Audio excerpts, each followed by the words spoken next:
When I started at my department, I never would have imagined we would experience a police suicide. Like most agencies, I never believed it could happen there. We were a fairly small department as far as city agencies go, and everyone seemed to know each other. Unfortunately, I was wrong. As time went on, I would soon learn just how wrong I was. First responders, that includes police, fire, and medical response, are being lost in much greater numbers to suicide than even felony assaults. And I feel that this is an unacceptable epidemic. First, we'll discuss the problem. Suicide rates among first responders are far too high. Law Enforcement Today reports that first responder suicide rates are 20% higher than the general public.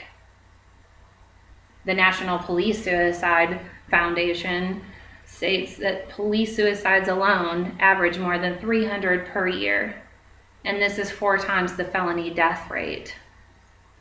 Dr. Kevin Gilmartin, who is the author of Emotional Survivor for Law Enforcement, writes, "The journey through the police career clearly takes its toll.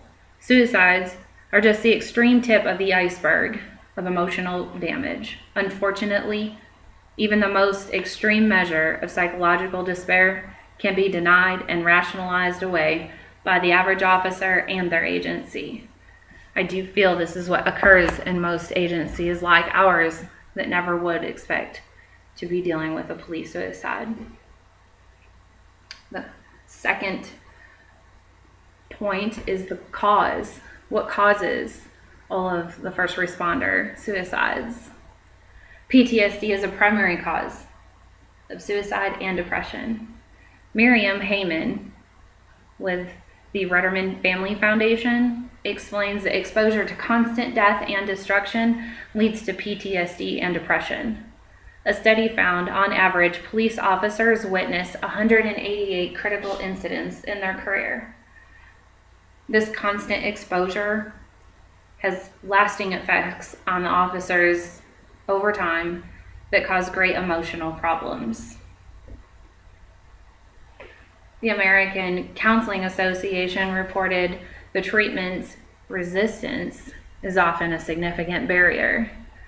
There is a stigma with first responders. They refuse to go and get any mental health care due to their status of being fit for duty. This term comes into play several times during an officer's career. Initially, to be an officer, you have to pass psychological and physical tests for admittance. These physical tests are concurrent throughout the officer's career.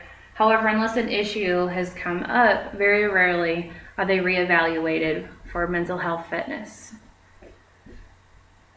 The officers are in fear that they will be put on suspension or even lose their job if they were to reach out and obtain counseling for medical health issues that they may be having due to the job.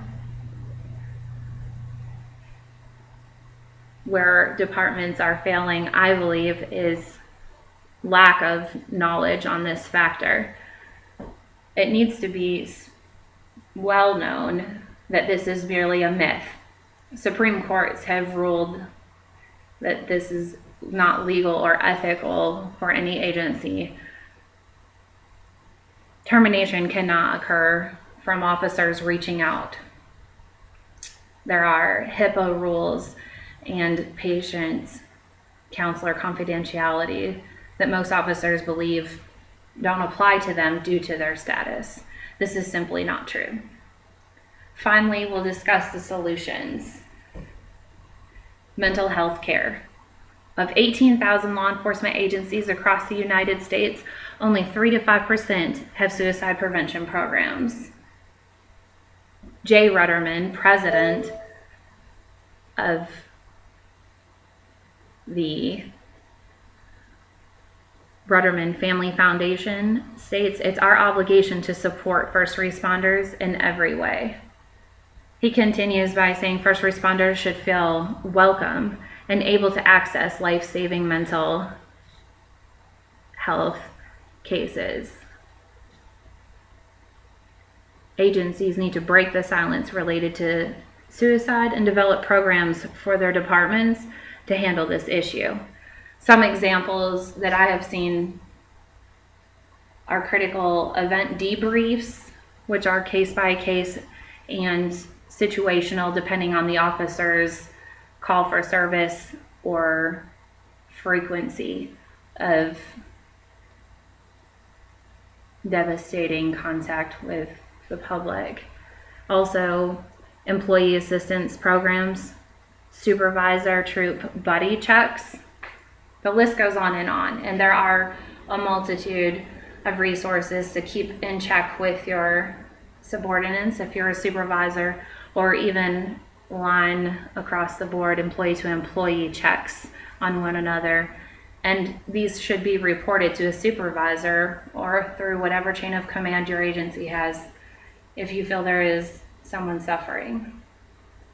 In conclusion, I want to say that it is completely unacceptable for us as people, citizens, supervisors, and even coworkers to remain silent about the issues with first responder suicide.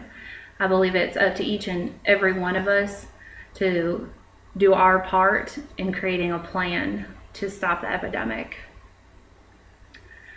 And for information to anyone watching the video, I do have the International Law Enforcement Officers Hotline. It's called the COP line.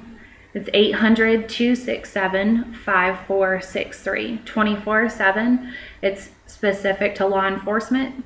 To reach out, please, and end the epidemic on law enforcement and all first responder suicide. Again, the number for COP line, 1-800-267-5463.